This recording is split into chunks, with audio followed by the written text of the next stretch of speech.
Hello, जय हिंद दोस्तों, कैसे हो? उम्मीद करते हैं आप अच्छे होंगे, आपकी पढ़ाई अच्छी चल रही होगी। आज की क्लास में आप पढ़ोगे एक इम्पोर्टेंट थ्योरम है, ये थ्योरम सीबीएसई में कई बार पूछा जा चुका है। थ्योरम का क्या नाम है? जैसा कि आपको स्क्रीन पे विजिबल है, prove that parallelogram circumscribing a circle is a rhombus.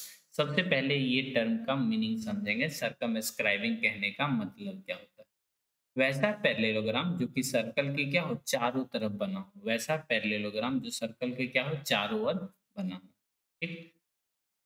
तो पहले आप एक सर्कल बना लीजिए, पहले एक सर्कल बना लीजिए। ठीक। सर्कल बनने के बाद आप एक जो भी पैरेललोग्राम बनाओगे, जो भी पैरेललोग्राम बनाओगे, ठीक,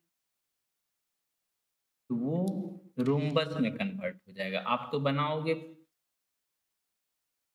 तो बनाओगे पैरेललोग्राम, बट वो किस में कन्वर्ट हो जाएगा? वो किस में कन्वर्ट हो जाएगा? रोम्बस में कन्वर्ट हो जाएगा। मैं यहाँ सही से नहीं बना पा रहा हूँ, बट बनेगा। देखिए,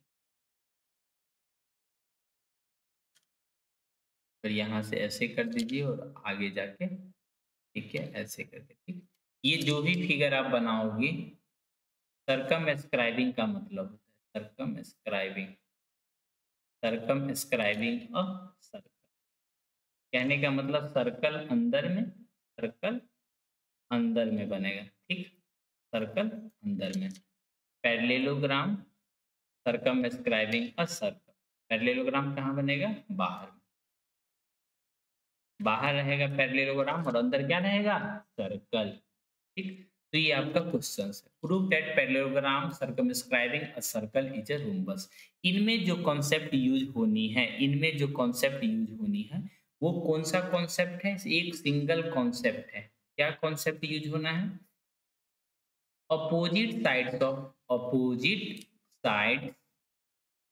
of a parallelogram, opposite sides of a parallelogram are equal in length, are equal in length, पहला। और दूसरा कॉन्सेप्ट है length of tangent from from external point external point length of tangent from external point to a circle are equal। ठीक। जो भी external point से parallelogram बनाओगे इस तरह से, तो यहाँ पे आप देखोगे ये तो टेंजेंट हो गया। ये कैसा हो गया? टेंजेंट हो गया। ये दो कॉन्सेप्ट का यूज करके बनाया जाएगा। जैसे आपका ए बी सी डी कैसा है? पैरेललोग्राम। तो ए बी इक्वल टू कितना हो जाएगा? C D. और बी सी इक्वल टू कितना हो जाएगा? A B. ये किसका प्रॉपर्टी है? पैरेललोग्राम का। लेकिन रोम्बस का जो प्रॉपर्टी होता है, ऑल साइड्स क्या होता है? इक्वल होता है। A B equal to B C equal to C D equal to D. ये किसका प्रॉपर्टी होता है? रोम्बस का। रोम्बस इस तरह से टेढ़ा टेढ़ा, ये क्या है? रोम्बस। आते हैं प्रूफ। क्या ये प्रूफ में लिखेंगे? नहीं। प्रूफ में आप सिंपल पहले लिखोगे गिवन। गिवन क्या है? एक पैरेललोग्राम है और सर्कमस्क्राइबिंग क्या है? सर्कल है। यहाँ पे आप साफ-साफ दिखेगा एबीसीडी जब पैरेललोग्राम सर्कमस्क्राइबिंग अ सर्कल। कहने का मतलब सर्कल अंदर में होगा और पैरेललोग्राम क्या होगा? बाहर में। तो इन दो प्रॉपर्टी का यूज करके आपको बनाना है। किन दो प्रॉपर्टी का? क्या प्रूफ करना है? एबीसीडी जब रोम्बस। स्वाभाविक बात है, सर्कल है तो सर्कल का एक सेंटर भी होगा, तो सेंटर प्रूव करके दिया हुआ है। एबीसीडी क्या? रोम्बस। इसको प्रूव करना है। We know that the length of the tangent drawn to a circle from external points are equal in length, are equal in length. यहाँ पे आर इक्वल इन लेंथ, यहाँ पे ये सब लिखना। तो एक्सटर्नल पॉइंट मान लो पहला क्या है? ए से दो टेंजेंट ड्रॉ किया जा रहा है, एक है एपी और दूसरा क्या है? एएस। तो पहला एपी इक्वल टू एएस लिखे हो। दूसरी बार जो टेंजेंट है, जो जितना वर्टेक्स रहेगा, दूसरा टेंजेंट क्या है? बी से। तो बी से लेके पी तक और बी से लेके क्यू तक। तभी तो बी पी को पहले लिखेंगे, तभी तो इन दोनों को ऐड करने पे क्या आ जाएगा?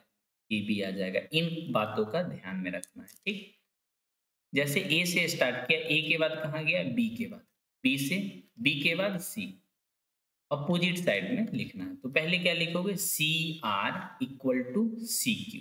क्यों? ये भी तो एक तरह का टेंजेंट ही है, ये भी क्या है, एक तरह का टेंजेंट ही है आपका, ये भी क्या है, एक तरह का टेंजेंट ही। तो C R equal to C Q.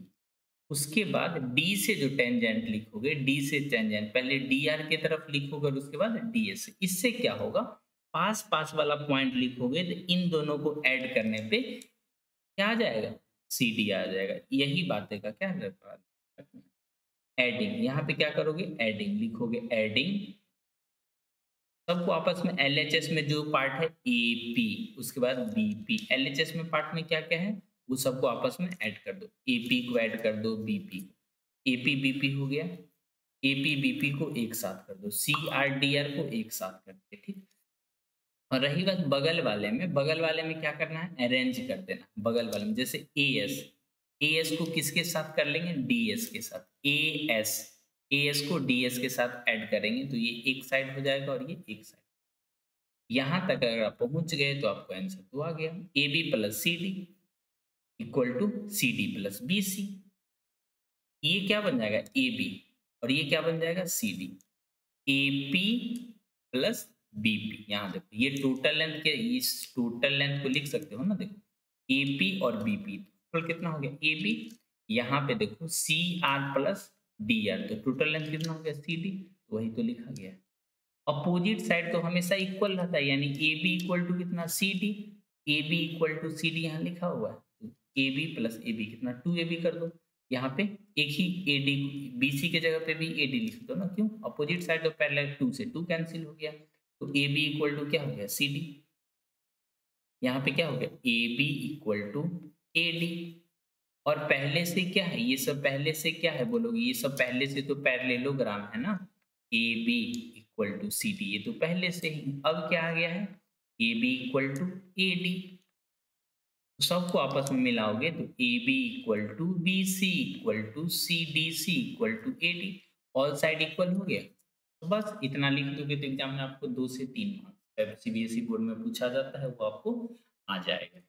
कोई दिक्कत, ये थ्योरम इम्पोर्टेंट है और एनसीईआरटी में भी पूछा, एनसीईआरटी एग्जाम और सीबीएसई का एग्जाम पेपर देखो उसमें भी आपको ये, कोई दिक्कत नहीं होना चाहिए। कैसे पता चलेगा, पैरेललोग्राम में सभी साइड को इक्वल प्रूफ करना है, तो इस तरह से आप लिखोगे, स्टेप की भी मार्किंग यहाँ तक आप लिख दोगे 1 नंबर मिल जाएगा, नीचे तक लिखोगे तो 1, पूरा लिख दोगे तो 3। फिगर बनाना अनिवार्य है, फिगर आपको बनानी चाहिए। उम्मीद करते हैं आपको समझ में आ गया होगा, कहीं परेशानी आ रहा है तो आप मुझे कमेंट कीजिए। मिलते हैं नेक्स्ट वीडियो में, तब तक के लिए बाय।